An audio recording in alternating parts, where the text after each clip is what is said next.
Considerado um dos acontecimentos mais importantes do século XX, a Revolução Russa de outubro de 1917 conduziu os operários ao poder. Colocou a propriedade das terras e das fábricas sob o controle dos trabalhadores e construiu a verdadeira democracia, onde os oprimidos controlavam o Estado.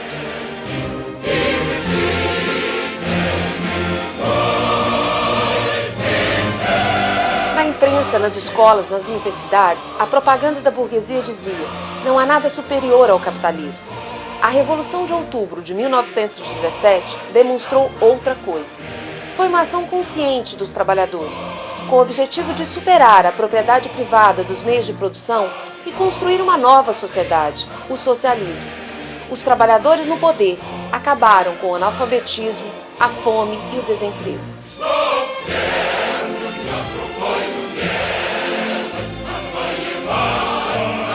A Revolução de Outubro iniciou um novo período na história da humanidade, a superação do capitalismo e a construção do primeiro Estado operário em direção ao socialismo. Os milhares de trabalhadores que faziam parte desse novo Estado tinham a consciência de que a República dos Soviets era o primeiro de uma série de episódios que teria o seu desenlace em escala internacional.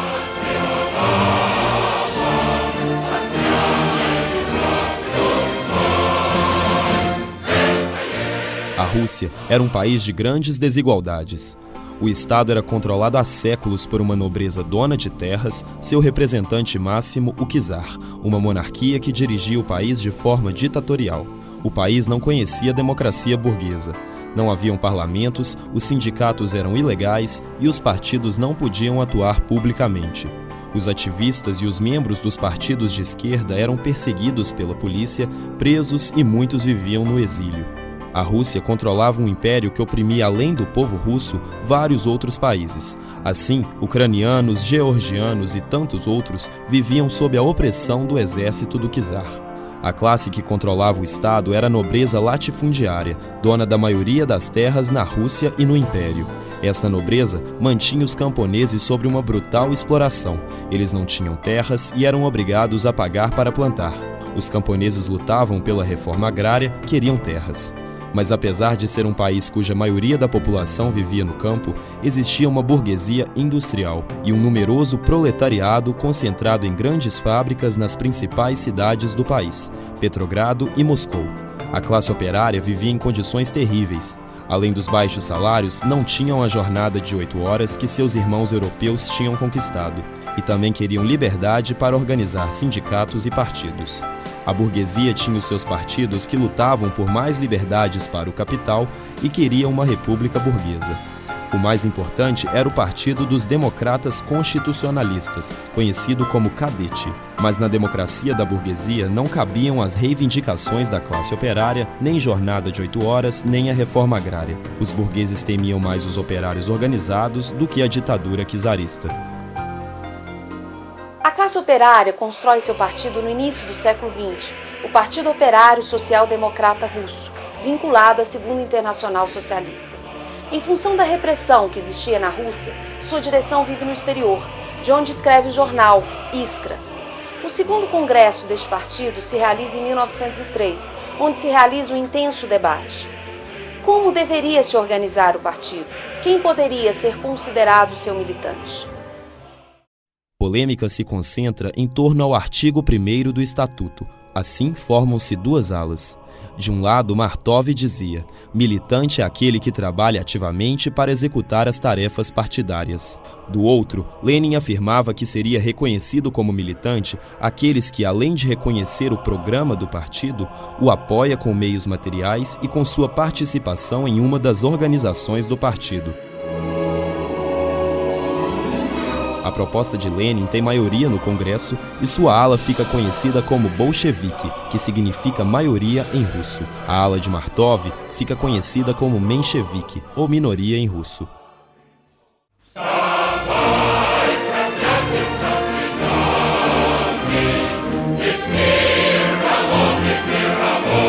Em 1904, Tem início uma onda de greves na Rússia e uma grande agitação no campo. A Rússia declara guerra ao Japão por uma disputa territorial, mas quem paga a conta da guerra são os oprimidos. Em janeiro de 1905, milhares de operários dirigidos por um padre Gapon se dirigiam ao Palácio de Inverno em Petrogrado levando uma petição ao czar Nikolai Romanov.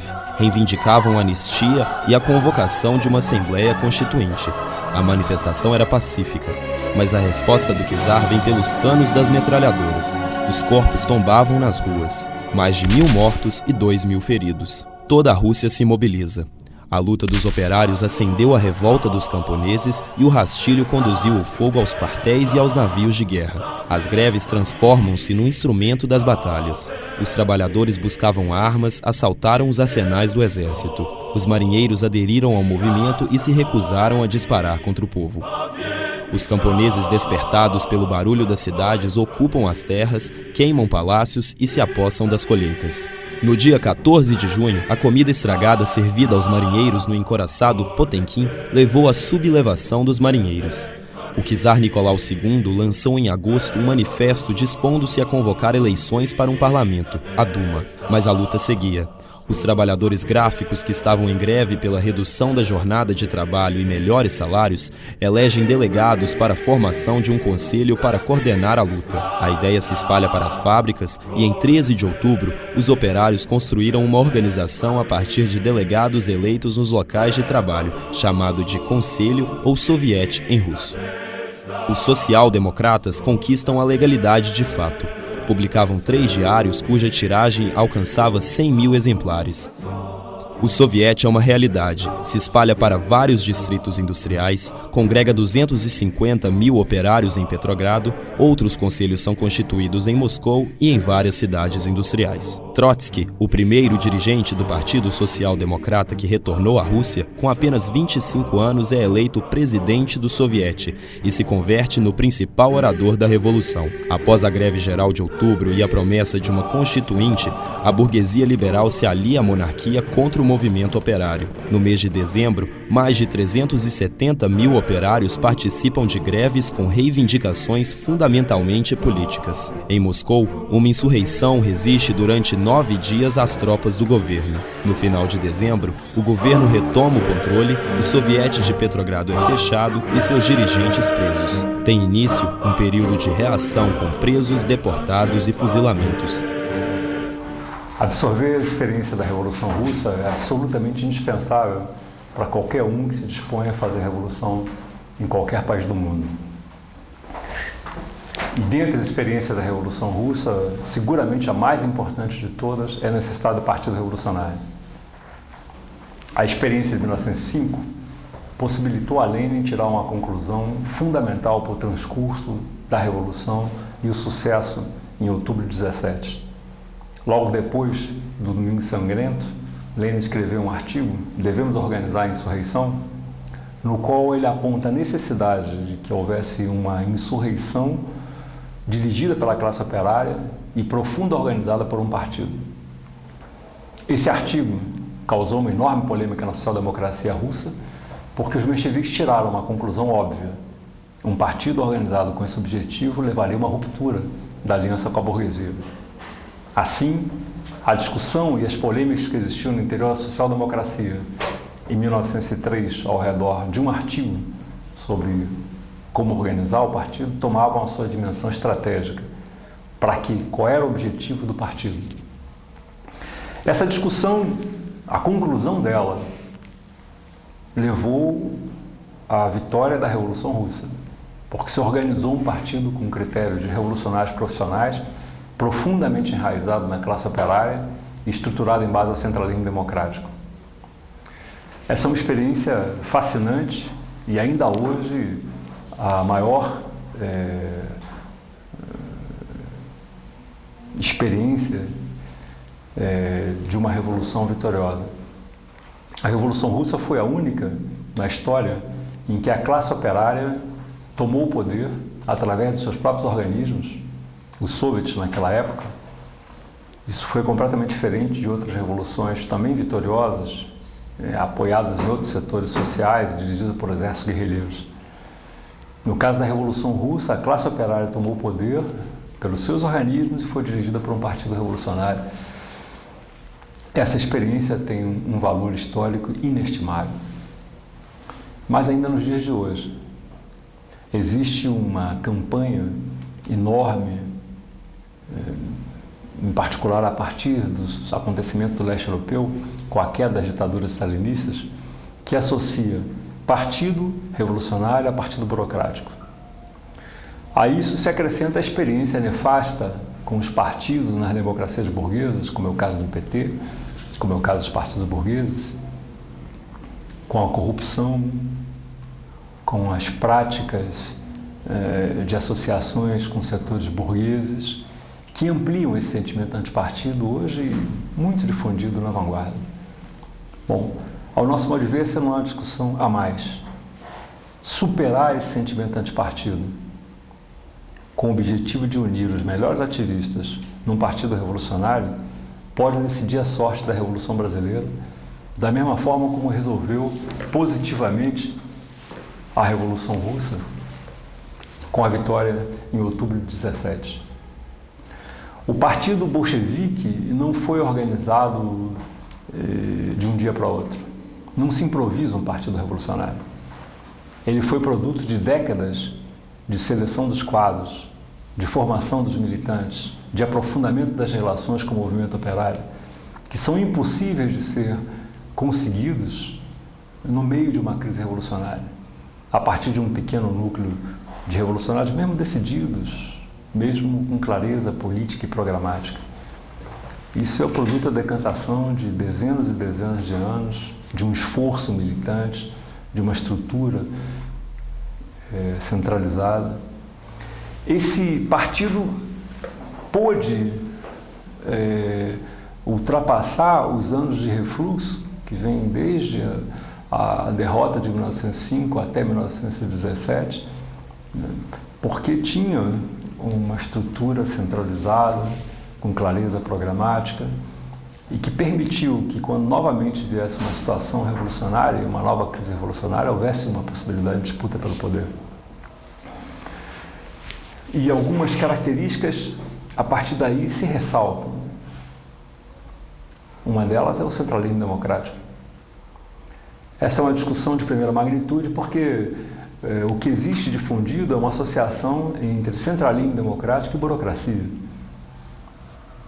É imposição. Isso é exatamente o oposto. A história do centralismo democrático no Partido Bolchevique é a história da luta entre as distintas posições tendenciais, fracionais, no interior do partido. E a história dos congressos do Partido Bolchevique. As grandes polêmicas do Partido Bolchevique foram resolvidas em congressos, no qual o conjunto da militância opinava, participava e decidia. Isso não existe nos partidos social-democratas, que funcionam em base a uma estrutura parlamentar, como é o caso do PT no Brasil e também é o caso do PSOL.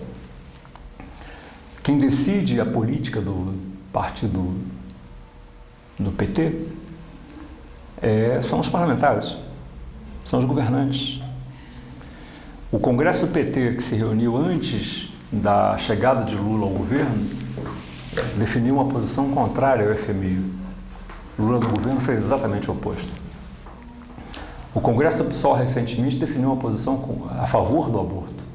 E a Luísa Helena afirmou no próprio Congresso do PSOL que seguiria defendendo uma posição contrária do aborto, porque esse era o seu pensamento. A maior figura pública do PSOL faz o que quer. E, no entanto, a projeção dela, a construção dela como figura pública, como candidata a presidente das últimas eleições, não foi produto simplesmente dela, foi produto do conjunto da militância do PSOL, que teria direito de decidir qual era a posição a ser defendida pela sua maior figura pública.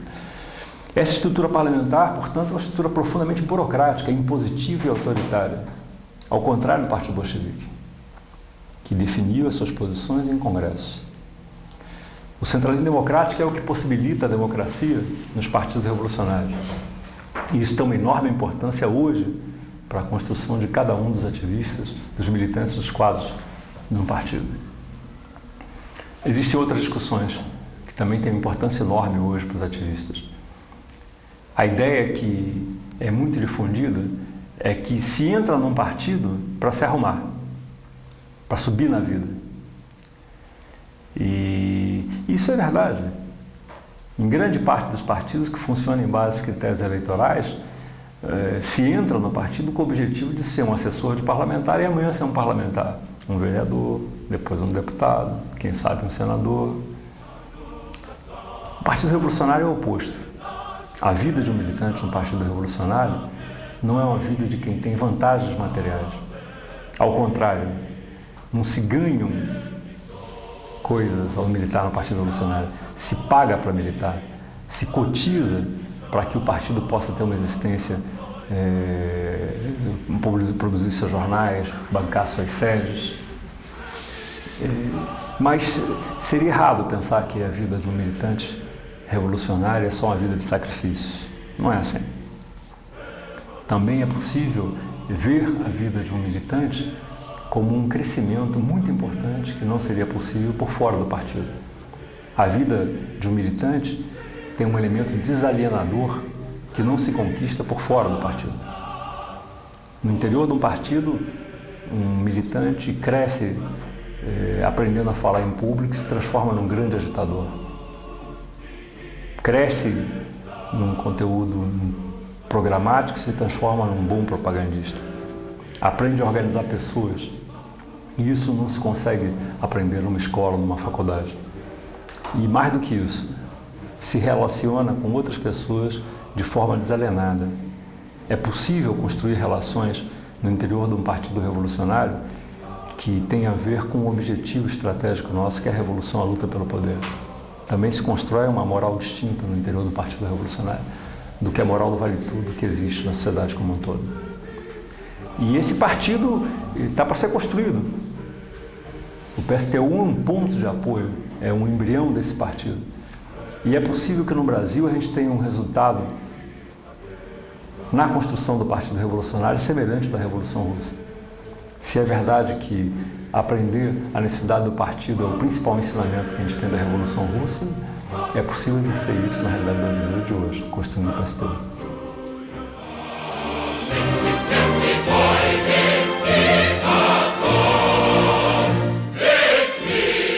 Em 1914 tem início a Primeira Guerra Mundial.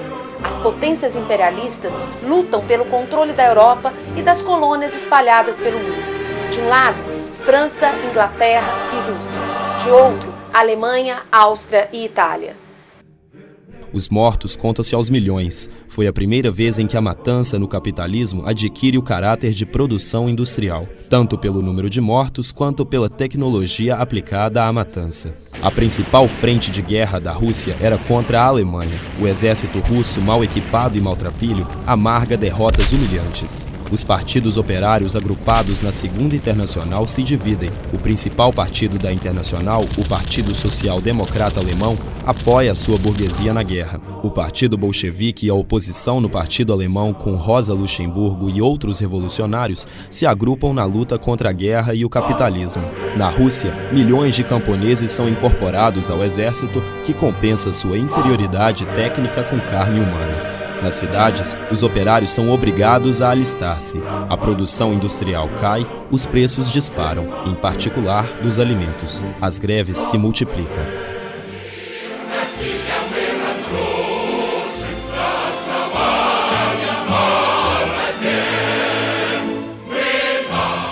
Em 23 de fevereiro, as manifestações das operárias têxteis para o Dia Internacional das Mulheres, no bairro proletário de Viborg e Petrogrado, transforma-se espontaneamente em uma greve de massas. É o início da insurreição que irá percorrer o país. A multidão sai às ruas e enfrenta a polícia. Nos dias seguintes, os soldados chamados a reprimir-se negavam a disparar. Vários regimentos se insubordinam e a insurreição toma os quartéis. As massas ocupavam as prisões e libertavam os presos políticos. O pilar do Estado, as Forças Armadas, cedia à pressão das massas. A monarquia fica no ar. No dia 27, a insurreição operária e a sublevação dos soldados se unem. O czar abdica do trono. Neste mesmo dia, se organizam as eleições para o Soviete de Petrogrado. A burguesia, temendo a situação, forma um governo provisório encabeçado pelo príncipe Lvov.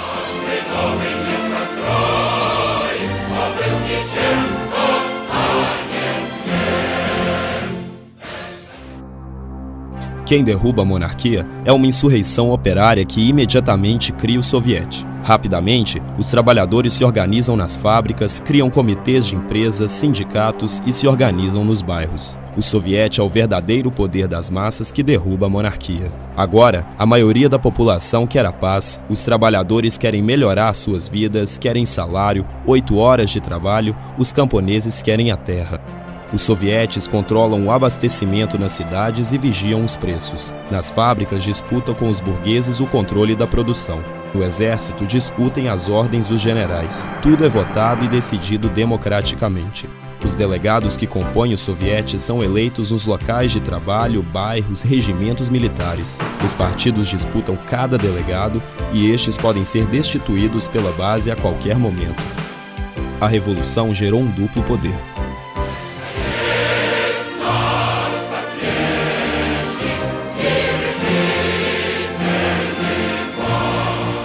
Mas são os capitalistas e os latifundiários quem assumem o poder do Estado. Na frente do governo provisório está o Partido dos Democratas Constitucionalistas, representante dos grandes capitalistas e latifundiários.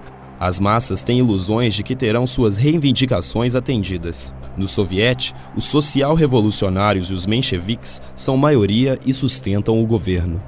Lenin, o principal dirigente do partido bolchevique, estava exilado na Suíça e chega à Rússia em 3 de abril. Neste momento, o partido dirigido por Stalin e Kamenev aplicava a política de pressionar o governo. A estratégia não era tomar o poder, mas consolidar a revolução burguesa. Lenin, contrário, aponta outra estratégia. É preciso não conceder nenhum apoio ao governo provisório. É preciso explicar a falsidade de todas as suas promessas. É necessário desmascarar este governo. Lenin chama atenção ao fato de que existem 2 poderes na sociedade. De um lado, o governo do príncipe Lvov, dos cadetes e Kerensky. Do outro, os sovietes apoiados na maioria do povo em armas, representado pelo soviete. Somente uma poderia sobreviver. Não havia conciliação possível.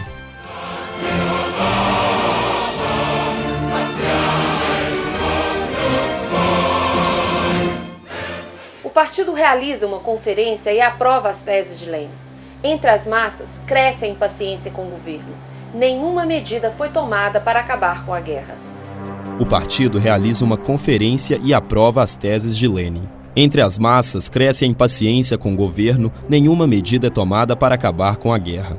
Esta irritação ganha as ruas quando, no dia 18 de abril, o ministro das Relações Exteriores e principal figura do partido burguês, Milyukov, declara que a Rússia reconhece todos os tratados do governo czarista com as potências imperialistas e que continuaria na guerra até a vitória dos aliados. A resposta das massas é quase imediata. Nos dias 20 e 21 de abril, de forma espontânea, sem que nenhum partido convocasse, mais de 100.000 trabalhadores tomam as ruas de Petrogrado. As mobilizações também se espalham pelo país. Um regimento sai armado para a rua, apresentando-se diante do palácio com o objetivo de prender os ministros. Em algumas ruas de Petrogrado, o grupo fascista conhecido por Centúrias Negras dispara contra a manifestação e os operários respondem. A mobilização abre uma crise no governo. Os 2 principais ministros dos cadetes, Milyukov, das Relações Exteriores, e Gutkov, da Guerra, renunciam. Os bolcheviques intervieram na mobilização com a palavra de ordem de todo o poder aos sovietes: abaixo a guerra. Avaliando os acontecimentos de abril, Lenin afirma: os sovietes poderiam e deveriam tomar o poder e não encontrariam a menor resistência. Mas os conciliadores apoiaram o governo capitalista que vinha abaixo, se enrolaram ainda mais na conciliação com ele e deram novos passos ainda mais funestos para a ruína da revolução.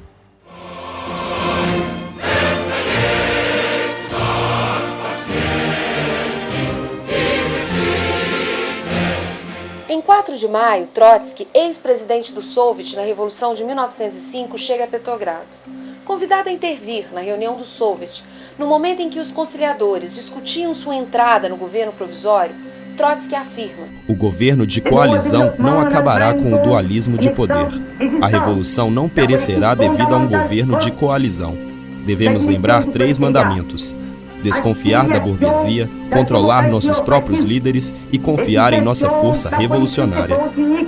E termina afirmando: Nossa próxima medida deve ser transferir todo o poder para as mãos dos soviéticos. Agora não há nenhuma diferença entre Trotsky e o Partido Bolchevique.